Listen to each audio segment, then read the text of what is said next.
indulged a little, bought yourself a CC1 off of Seattle Coffee Gear's website.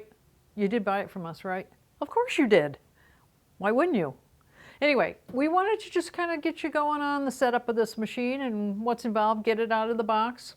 So the first thing you really want to do is, when you take it out of the box, is get your water tank and fill it up, right?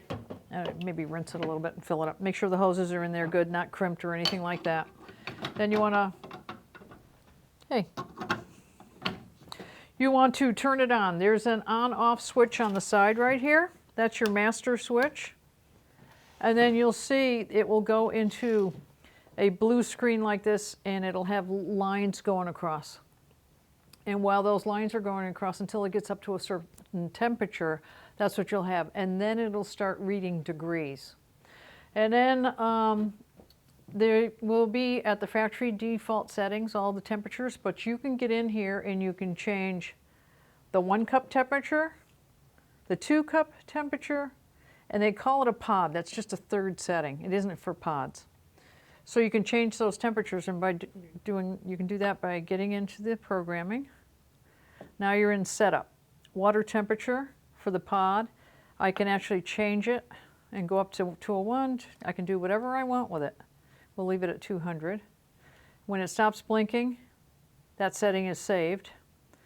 Now I can change the 1 cup the same way. Get in there, change it to whatever I want, wait for it to stop blinking, and so on and so forth.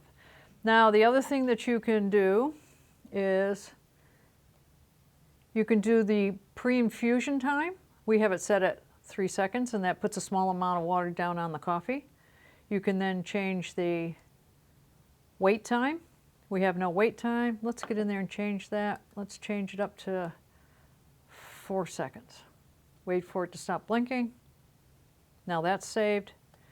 And now the drip time, let's take that down to 25 seconds.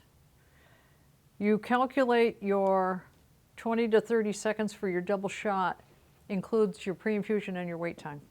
So that's the basics of setting up this machine.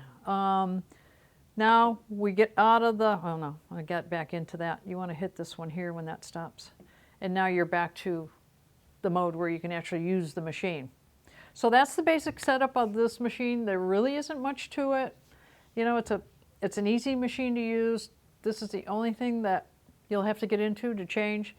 And as you use the machine, change the temperatures up and down a little bit. See what the flavor differences are. You get different coffees like different temperatures. So mess around with that, and that's the basics of setting up the CC1. Hope you enjoy it. I'm sure you are going to love this machine. And if you have any questions, ring us up, email us up, give us a call, you know, whatever works.